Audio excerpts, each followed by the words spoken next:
Құрметті YouTube каналындағы оқырмандар, қалдарыңыз қалай? Бүгін сіздердің алдарыңызда мен керемет бір тақырыппен шығып отырмын. Бұл жаман ойдан өзіңізді аулақ ұстау, немесе жаман ой келген кезіндегі өзіңіздің өзіңізге көмектесетін амалмен бөлсем.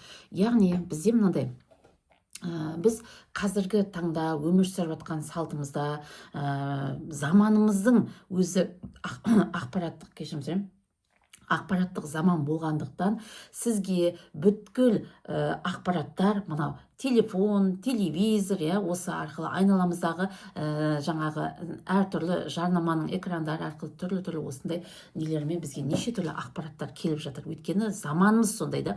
И сіз сол ақпараттардың ішінде жаман ақпараттарды естисіз, и одан кейін жаман ақпарат бізге әсіресе телеканалдарда, жаңалықтарында және Инстаграм, ТикТок, сондай нелерде, әлеуметтік желілерде жаман ақпаратты қалай жеткізеді? Түйме дейді, кішкентай түйме дейді, түйедей қылып жеткізеді. Неге? Барлығының да көздегені сіздің назарыңызды аударту. Ал сіздің назарыңызды аударту үшін олар міндетті түрде барынша эмоцияны қосып, барынша элементтермен сіздің миыңызда, кәдімгідей көз алдыңызда болып атқан секілді елестетіп, сондай жағдайға жеткізетіндей қылып, қызықты қылып жасау керек та. Ал олай болмаса, сіз қарамайсыз. Сіз просто бүгін осындай жерде осындай болыпты деп жай айтатын болса, эмоция ештеңке қоспай, салқынғандық деп те айта алмаймын. Просто жай ғана сөздермен ғана айта салатын болса, анандай бір керемет сөздерді қоспайсыз, андай без эмоций, дейсті, может быть, не айтып жатыр өзі, шын айтып жатыр ма, өтірік айтып жатыр ма деген секілді, сізде ол ақпарат онша кірмейді миыңызға. Ал олар анандай орысша айтқанда красочно айтқан кезінде сіздің миыңыз мәссаған деген секілді неңізге бүткіл назарыңызды аудартып алатындай неңіз, эмоцияңыз қосады ғой. Неге? Өйткені сол арқылы сіздің назарыңызды өздеріне аударту, көрдіңіз ба? Ал бірақ олар, осы бүткіл осы негативті ақпарат тарататын адамдар, олар бұл нені айтқан кезінде көп жағдайда өздерінің рейтингтарын ғана ойлайды, бірақ оның ар жағындағы осы ақпаратты тыңдап отырған адамға қандай әсер етеді, ол адамның өміріне қалай әсер етеді деген нәрсе мүлдем ойламайды. Олай айтатын себебім, біздің балалық шағымызда, сіз егерде замандас болсаңыз, немесе бізден үлкен болсаңыз, бізден жас болсаңыз да, шамалап білесіз, яғни біздің заманымызда, балалық шағымызда айтайыншы, біздің балалық шағымызда біз телевизордан жаман нәрсені мүлдем айтпайтын. Жаман оқиға, ана жерде біреуді өлтіріп кетіпті, біреуді өйтіп кетіпті, бүйтіп кетті деген нәрсені мүлдем естіген жоқ біздің әке-шешемізде. Ондай ақпарат онша көп тараған жоқ. Енді болмайды деп айта алмаймыз, мүмкін болған шығар, бірақ олай бүткіл халыққа бетіп жеткізген жоқ та. Ондай енді бір үлкен ақпараттар жеткізген шығар, бірақ ондай бір әрбір жаман ақпараттарды ондай көп жеткізген жоқ.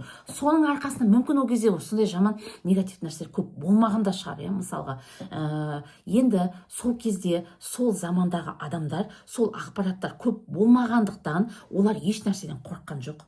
Олар балаларына бірдеңе болып қалады деп уайымдаған жоқ. Олар не істеді? Мысалға, біздің әке-шешеміз, біздің мектепті бітіргеннен кейін Алматыға оқуға жіберетін кезде, біздің Алматыда тұратын туысқандарымызға просто так жібере салды, солармен қосып жібере салды. Одан кейін біз қайда тұрып жатырмыз? Олар барды бізді общежитиеға орналастырды, мен сіңілім екеумізді. И одан кейін олар бізбен, яғни туысқандардың мүлдем шаруасы болған жоқ. Ал әке-шешеміздің бізді келіп тексеріп, кіммен тұрып жатсың, қайда тұрып жатсың, қалай тұрып жатсың, бұл жердегі мүмкіндік қалай, саған ешқандай зиян жоқ па деген нәрсе мүлдем тексерген жоқ, көрген жоқ, білген жоқ та. Біз 5 жыл бойы солай оқыдық, мүлдем келген жоқ әке-шешеміз іздеп бізді. Неге? Өйткені олардың санасында бізге бірдеңе болып қалады деген нәрсе болған жоқ. Неге болған жоқ? Өйткені ондай нәрсені олар естіген жоқ. Бүткіл әлем өздері секілді, тып-тыныш, өздері секілді ештеңке болмайды, бәрі жақсы деп қана ойлады. жамандықтың бәрі тек қана киноларда ғана болады, біздің өмірімізде ондай жоқ деп ойлады. Сондықтан да бізде мүлдем уайымдаған жоқ. Ал уайымдамағаннан кейін бізде де Алланың қалауымен ешнәрсе болған жоқ, Құдай сақтасын да. Ешнәрсеге ұрынған жоқпыз, Құдай сақтасын. Ешнәрсе болып қалған жоқ, ешнәрсеге ілініп қалған жоқпыз, Құдай сақтасын. Студенттік шағымыз өте жақсы, керемет өтті. Сонда ал біз қазіргі таңдағы дәл мысалы мен қазір 40-та шамасындағы әйелдер, мысалда 40-тан асқан әйелдер, балаларын мүмкін уже студенттік өмірге аттандырып жатқан шығар. Бірақ қазіргі заманда олай жібере ала ма? Жоқ, жібере алмайды. Бүткіл нәрсесін тексереді, келіп қарайды, мүмкін звондап тұрады, мүмкін жаңағы бүткіл отчет сұрап отырады, не істеп жатсың, не қойып жатсың, өйтіп жүр, бүйтіп жүр деп, мысалда, оның үстіне телефонда байланыста жаңағы бүткіл видеозвонокта барлық жағдай жасап тұр қазіргі заманда. Ал біздің заманымызда тіпті телефонда болған жоқ, мысалға да. Біз олармен сөйлесу үшін арнайы айына 2 рет, 3 рет жаңағы нелерге барып, арнайы телефонмен сөйлесетін орталықтарға барып, онда да жаңағы әкешеміз сол күні сояққа келіп звондап, в общем, сөйтіп звондайды. Әйтеуір бір айына 2-3 рет сөйлесеміз, сондай да. Көрдіңіз ба? Ал қазір бүткіл нені барлығын видеозвонокпен барлығын тексеріп біліп отыр да. Өйткені неге қазіргі замандағы ата-аналар сондай, неге ол кездегі ата-аналар ондай, жаңағы екеуі екі бөлек? Өйткені қазір ақпараттық заман. Бүткіл ақпарат қазір өйтіп қапты, бүйтіп қапты, сөйтіп кетіпті, бүйтіп кетті деген жаман ақпараттың барлығы айналамызда толып жатыр. Неге толып жатыр? Өйткені біз оны күнде мына әлеуметтік желі арқылы, жаңағы теледидардағы жаңалықтар арқылы көріп жатырмыз. Яғни біз ойлаймыз, қазіргі заман қорқынышты. Қазіргі заманда баланы жалғыз жіберуге болмайды. Бала тұрмақ, үлкендердің өзіне де неше түрлі зияндар келіп жатыр, сондықтан да қазіргі заман қорқынышты. Деймізде не болды? Жаман ой, үрей біздің миымызға осылайынан уже орнығып жатыр.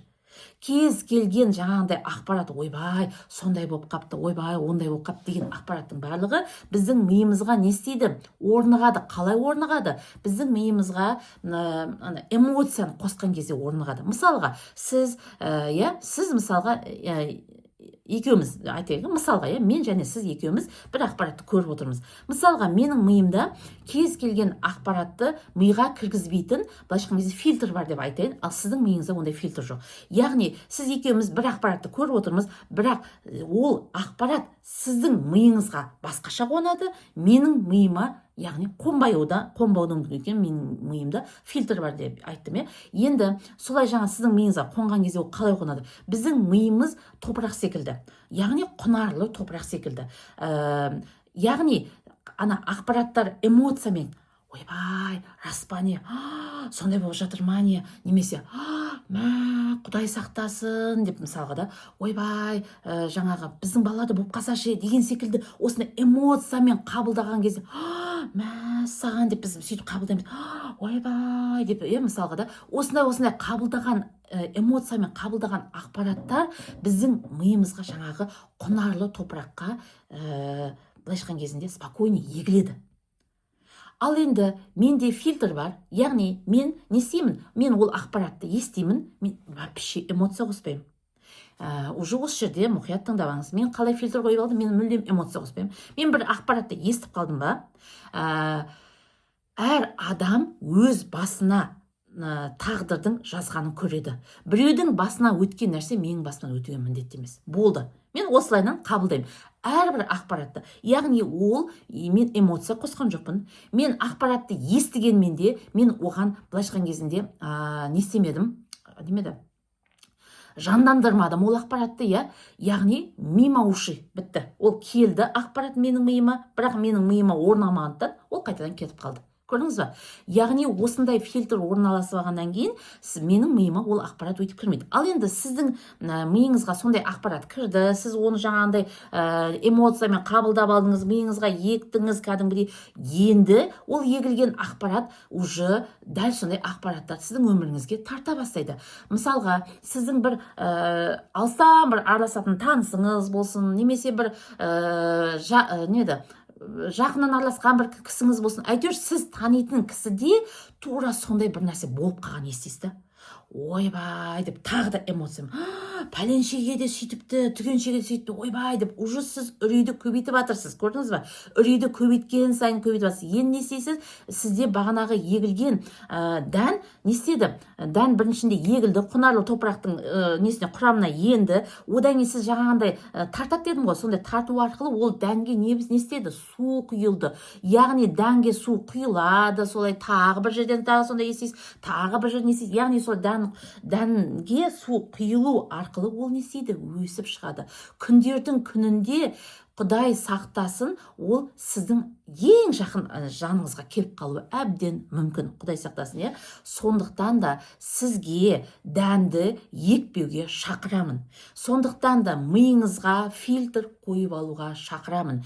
Кез келген жаман ақпаратты естімеуге ыңғайыңыз келсе, біреулер сондай бір мен орыстың бір мынандай сөзі бар, красочный деп, әдемілеп бүйтіп жаңағы көз алдыңызға елестетіп бүйтіп күштілеп айтып жатқан ақпараттардан қашыңыз. Өйткені оны сіз фильтріңіз болса да сіздің миыңызға кіріп кетуі мүмкін. Сондықтан да ондай ақпараттан қашыңыз. Бүткіл жаңағы Instagram болсын, TikTok болсын, Facebook болсын, қандай канал болсын, қандай каналдан сіз үнемі қарайсыз, сол каналдарда кімдерге жазылып қойғансыз. И сол жазылған адамдарда негативті ақпараттарды үнемі айтып отыра ма? Отписаться етіңіз, олардың барлығына шығып кетіңіз. Одан кейін сіздің бізде мен мысалға КТК деген каналды көрмегеніме, КТК-ның жаңалықтарын көрмегеніме қазір бір 10-15 жылдай болған шығар. Мүлдем қарамаймын. Мен жаңалықты қарамасам, мен ештеңкеден құр қалмаймын. Бәрібірде әйтеуір бір жерден маған естуге қажетті ақпарат келеді маған. Мен естуге қажетті ақпарат әйтеуір маған жетеді. Ал мен ондай жайны қарамаймын. Сондықтан да сізге де солай кеңес беремін. Сондай жаңалықтарды қарамауға мүлдем. Яғни ол жаңалықтарды көрмесеңіз де сіздің миыңыз тыныш болады. Ең бастысы миыңыз тыныш болады. Сондықтан да міне осындай нәрселерді жасауға кеңес беремін. Енді сіз сосын соңғы кеңес отырыстарда. Отырыстарда біреу осындай бір естідіңдер ма, сондай болыпты, қазір деген заман қорқынышты, қазір сөйтіп жатыр екен, бүйтіп жатыр екен деп айтып бастай ма? Сіз либо ол кісіні сол нәрсені айтпауға шақырыңыз, немесе сол жерден естімейтіндей, немесе басқа нәрсемен айналысып кететіндей. Мүлдем самый главный, сіз естімеуге өзіңізге көмектесіңіз.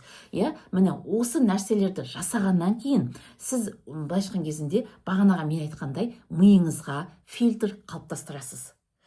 Содан кейін сіз уже осы нәрсені сразу келе қоймайды. Сіз өзіңіз бұрыннан бері әдеттеніп қалғандықтан ол нәрсеге сіз өзіңіз көмектесу арқылы ақырын осылайынан өзіңізге фильтрді орналастырасыз. Одан кейін менің айтып жүрген нем бар, резина деген нәрсе бар. Ол резинаны білегіңізге тағып аласыз, арнайы силиконовый резина болады. Мен ол резинаға тапсырыс беретін жерді іздеп жүрмін. Алла берсе, тапсырыс бергеннен кейін міндетті түрде ол туралы сіздерге айтатын боламын. Сондай резинадан алып, сөйтіп өзіңіздің қолыңызда постоянно 5-6 айға шейін сіздің қолыңызда жүргені жақсы. Себебі бағанағыдай сіздің миыңызға жан-жақтан көмектесу арқылы фильтрді орналастыратын боласыз. И содан кейін сол резина жаман нәрсе, сізде енді әдетіңіз бар ғой. Сізден бұрыннан қалыптасқан әдет бар, сол әдет бойынша бірдеңкені миыма кіргізбеймін, жоқ кіргізбеймін деген секілді сондай немен естіп жатсаңыз да, сіздің миыңызға ол уже ақырындап орнығып жатқан кезінде естіп қалдыңыз ба, бітті, өзіңізді құтқару үшін қолыңыздағы резинаны аласыз дағыны. Мен шашқа тағылған резинаны көрсете салайын. Осылай аласыз да, қатты тартқан неған кезде, тартып жіберіп қалған кезде, мына тамырларыңызға тарс еткізіп келеді. Бұл сіздің жаныңызға батады. И осы кезде сіздің миыңыздағы жаман ой былайша шашырап кетеді. И сіз сол сәтте сол жаман ойдың орнына әрбір ойдың несі бар, жақсы жағы мен жаман жағы қатар жүреді. Яғни мына жағы жаман болса, мына жағы жақсы деген сияқты. И сол кезде сіз жаман жағын миыңызға кіргізейін деп жатыр едіңіз, сіз моментально осы кезде миыңыз қабылдауға дайын тұрған жерге жақсы жағын антонимін еге саласыз, болды. Міне осылайынан сіз өз-өзіңізге көмектесіңіз. Сырттан келіп сізге ешкім көмектесе алмайды. Сіз тек қана өзіңізге, тек өзіңіз ғана көмектесе аласыз осындай пайдалы ақпараттарды есту арқылы. Менің осы жаңағы немді видеомды соңына шейін, видео сабағымды соңына шейін қарағаныңыз үшін сізге көптен көп рахмет. Міндетті түрде осы сабақты жақындарыңызға, өздеріңіздің группаларыңызға, өздеріңіздің қыздарыңыз, ұлдарыңыз, бала шағаңызға жіберіп қойыңыз. Олар да өздерін осылайынан жаңағы жаман ойдан құтқарып, өзінен алшақ ұстасын.